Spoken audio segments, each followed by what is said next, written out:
Hey guys, I thought it was necessary to make you all aware of a situation that's been developing with the former iRacing streamer Jason Jacoby.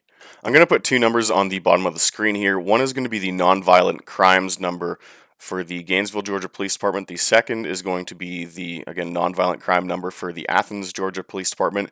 If you've had any encounters with Jacoby that kind of match what's discussed in this video, I encourage you to take the 5 or 10 minutes out of your day to call these numbers and give them your side of the story, as any little bit's going to help in this situation. So, what's been going on with this dude over the past couple of years? For those who need a refresher course, Jason Jacoby is a former iRacing streamer who kind of rose to prominence in the community by building a $25,000 late model chassis that he then stuffed inside his man cave and would stream races from. He had a custom fire suit made for himself, featuring all of his social media accounts, as well as Domino's Pizza, which he wasn't actually sponsored by. It was just the job he worked at. And he just sort of role-played being a NASCAR driver on Twitch, more or less. I know that premise sounds kind of cringy, but he actually is an elder statesman of sim racing, if you can believe it or not. His experience in online NASCAR stuff goes back to the Dirty Mo Posse, Dale Earnhardt Jr.'s private league from NASCAR 03. So this guy's actually raced against guys like Dale Jr. and Denny Hamlin. And on iRacing, one of the reasons you would tune into his streams is because he would frequently race against guys like Chase Briscoe and Alex LeBay and just other people on their way up through the NASCAR ladder. So as long as you could kind of get over his personality, which mirrored, I guess, Ned Flanders and his kind of role-playing elements of the stream, there were actually some big names that he was kind of loosely affiliated with. Now, while this guy's on-screen persona was kind of a supercharged version of Ned Flanders, just tripping over himself to be as polite as possible at any given moment, there were a couple of red flags that made me start paying a bit more attention to this guy. First of all, a custom fire suit for sim racing is absolutely not necessary, and they run around 400 to 500 bucks. So it kind of made me a bit confused as to why a small-time streamer with not many views was going above and beyond to advertise basically just the shitty minimum wage job he worked at, to the point he got a whole fire suit made with like all of his social media links and stuff. On top of that, you guys know I race late models sporadically in the summer. I generally know how much it costs to build a chassis, to get all the body panels ordered from 5 Star, to get something like that wrapped, as well as the cost of sim gear. And Jacoby's rig cost something like 2 or 3 times more than my actual car did.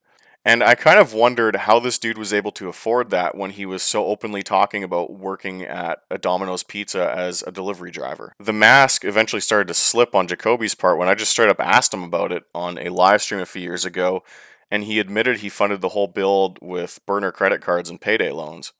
The amount of credit cards used to fund this rig, including cash advances, I had to get some of those to pay for it. But I can't. I'm not supposed to get into that. I told my parents I wouldn't do that, but okay. So a couple is 2, a few is 4, um, right in between a couple and a few. But yes, some of them got pretty close to maxed. It turns out that this is the least of his troubles.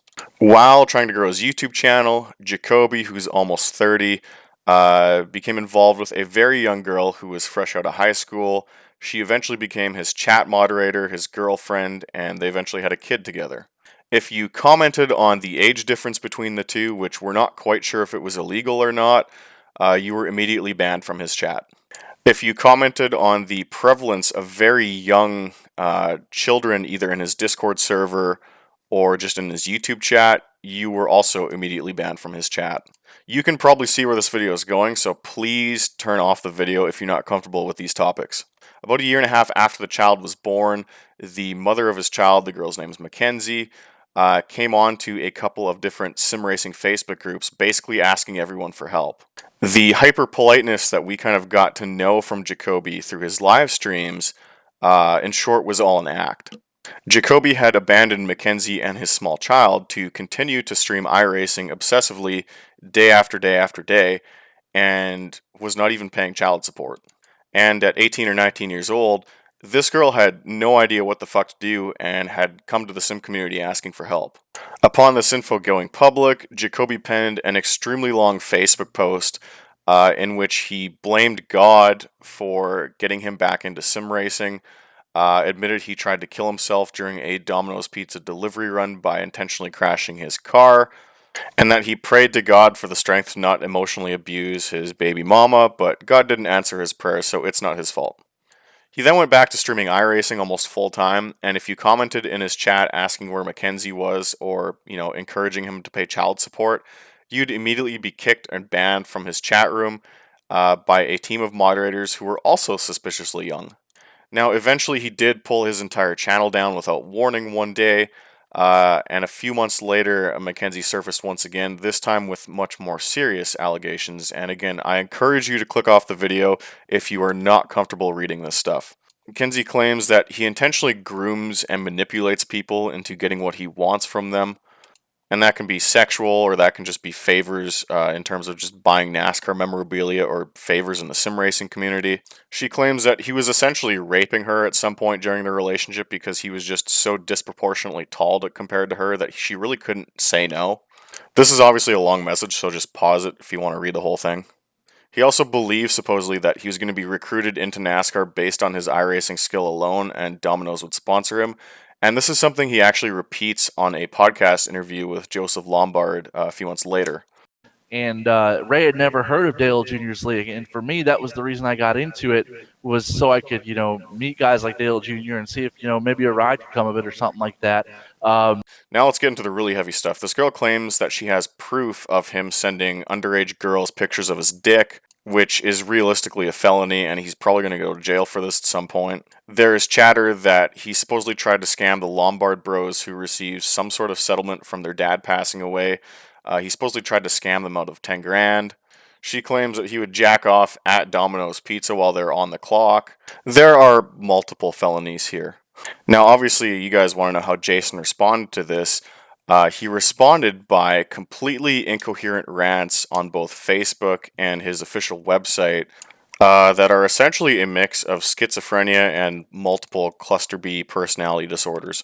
This stuff does not make any sense to read. He constantly talks about God talking to him through the results of NASCAR races and connecting signs of just him going about his everyday life at Home Depot or playing racing sims as some sort of grandiose plan that God has for him. And it just makes no fucking sense to read. Like, it genuinely does not make sense.